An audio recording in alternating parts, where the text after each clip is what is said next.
Everyone, जैसा कि आप सभी जानते हैं कि दिल्ली सबऑर्डिनेट सर्विस सिलेक्शन की तरफ से हमारे कोर्ट अटेंडेंट की वैकेंसीज आई हुई थी, जिसमें हमारा ऑनलाइन एप्लीकेशन 26 से स्टार्ट हुआ था एंड 24 सितंबर इसकी लास्ट रहने वाली है। सो इसमें जो हमारा कमेंट आ रहे हैं वो ये आ रहे हैं कि क्या पढ़ना है, क्या सिलेबस है एंड कैसे हमें इसमें प्रिपरेशन करनी चाहिए। तो वो सारी डाउट्स आज मैं इस वीडियो में क्लियर करूंगी आपकी कि किस तरीके का सिलेबस इसमें आने वाले हैं, क्या रिटन एग्जाम का पैटर्न रहने वाला है। तो जो भी लोगों के डाउट्स हैं related to court attendant examination से रिलेटेड, तो वो इस वीडियो को जरूर देखें और एंड तक वीडियो को देख ताकि सारी डिटेल्स सारी जो इसमें आपकी क्वेरी है वो क्लियर हो जाए। सो कोर्ट अटेंडेंट की वैकेंसीज हैं, डीएसएसबी की तरफ से वैकेंसीज आई हुई हैं। इसमें हमारी जो टोटल वैकेंसीज थी आई हुई थी 334 वैकेंसीज आई हुई थी कोर्ट अटेंडेंट के। कमेंट आए हुए हैं वो ये है कि पेपर ऑफलाइन होगा ऑनलाइन होगा। पेपर आपका ऑफलाइन होगा, दिल्ली सेंटर्स होगा क्योंकि सेंट्रल गवर्नमेंट की जॉब है। सो इसमें सबसे पहले एग्जामिनेशन ऑफ स्कीम देख लेते हैं कि क्या है इसमें। नेम ऑफ द पोस्ट है इसमें preliminary examination court attendant, room attendant या कोर्ट अटेंडेंट सिक्योरिटी अटेंडेंट की इसमें हमारी पोस्ट रहने वाली है। एंड सबसे पहले हम प्रिलिमिनरी एग्जामिनेशन के लिए डिस्कस करेंगे। टोटल एमसीक्यूज हमारे जो इसमें पूछे जाएंगे 100 क्वेश्चन 100 मार्क्स के हैं। टाइम लाइन 150 मिनट्स का इसमें टाइम होगा। Multiple choice question Hindi 25 marks की होगी, इंग्लिश 25 मार्क्स की होगी। जनरल नॉलेज क्वेश्चन 25 बाइलिंगुअल होंगे, हिंदी इंग्लिश दोनों में आएंगे। एंड अरिथमेटिक 25 क्वेश्चन मार्क्स के क्वेश्चन होंगे। अरिथमेटिक में हमारा जनरल मैथ्स होता है। मेंटल एप्टीट्यूड के इसमें मैथमेटिकल एप्टीट्यूड के इसमें हमारे क्वेश्चंस पूछे जाते हैं। अरिथमेटिक में हमारे 25 मार्क्स के क्वेश्चन होंगे, बाइलिंगुअल होंगे। There shall be the 25% negative marking, deduction of 0.2 marks for each answer. इसमें 1/4 की हमारी नेगेटिव मार्किंग होगी। एंड जनरल कैटेगरीज के लिए जो हमारा है वो 50% 100 मार्क्स में से, SC ST OBC के लिए 40 मार्क्स है, 45% 100 मार्क्स में से। Such numbers of candidates who qualify in the written test shall be required to appear for the interview subject to the conditions to be shortlisted for interview not more than 5 times the total number of vacancies. Total vacancies के 5 times हमारे interview के लिए select होंगे।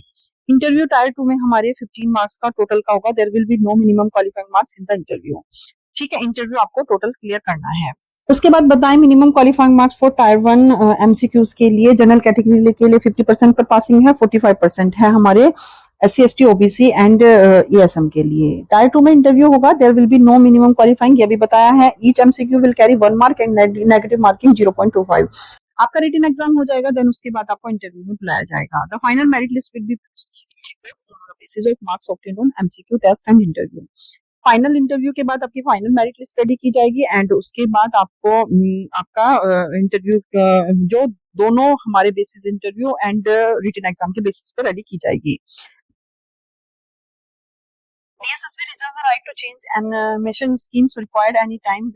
The DSSB reserve the right to cancel, withdraw, delete the question from the question paper and marks score shall be prepared out of 4 maximum marks. Mode of selection इसमें marks obtained by the candidate is computer based exam जो अभी बताया है and interview के basis पे होगा। तो ये इसमें एग्जाम का पैटर्न रखा गया है। अब आपको रिजर्वेशन, अब इसमें क्वालिफिकेशन कितनी थी? क्वालिफिकेशन इसमें है हमारा या तो आपका 10th पास क्लियर होना चाहिए या फिर आपके पास ITI।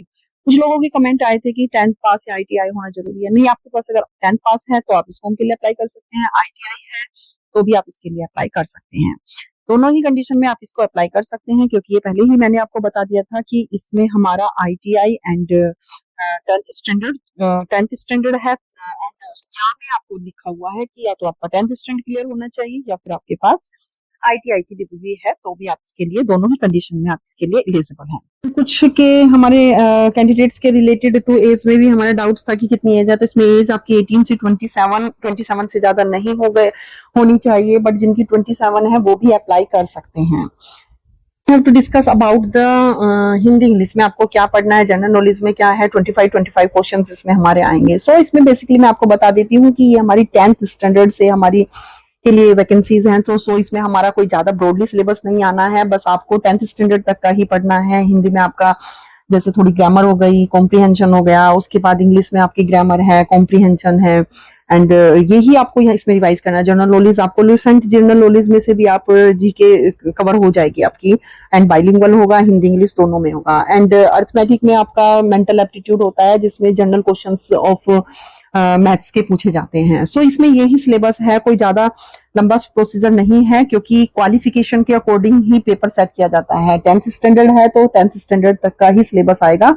एंड इसके बाद भी अगर आपकी कोई क्वेरी कोई डाउट है तो आप हमें कमेंट कर सकते हैं। सो इसमें सारे आई थिंक आपके सारे डाउट्स क्लियर हो चुके होंगे। एंड एमसीक्यू हमारा जो होगा टायर 1 होगा, उसमें 150 मिनट्स में आपको 100 क्वेश्चंस करने हैं, 100 मार्क्स के, नेगेटिव मार्किंग भी। हमारा दूसरा जो टायर 2 होगा उसमें इंटरव्यू है 15 मार्क्स का, एंड इंटरव्यू में कोई मिनिमम क्वालिफाइंग मार्क्स नहीं है, 15 मार्क्स का ही आपको क्लियर करना है। एंड जो हमारा ये रिटन एग्जाम है ये जनरल के लिए 50 मार्क्स का, एंड ओबीसी के लिए 45 मार्क्स पर आपका क्लियर है। सो ये हमारी कोर्ट अटेंडेंट की वैकेंसीज हैं। अभी तक आप जिन लोगों ने फॉर्म फिलअप नहीं किया या जो डाउट में थे वो भी फॉर्म को फिलअप कर दीजिए, काफी अच्छी वैकेंसीज आई हुई हैं। अपनी क्वेरीज अपने कमेंट्स जरूर कीजिए। अगर आपका कोई डाउट है, जिस तरीके से ये वीडियो बनाई गई है नेक्स्ट वीडियो भी बना दी जाएगी आपके प्रॉब्लम्स को रिजोल्व करने के लिए।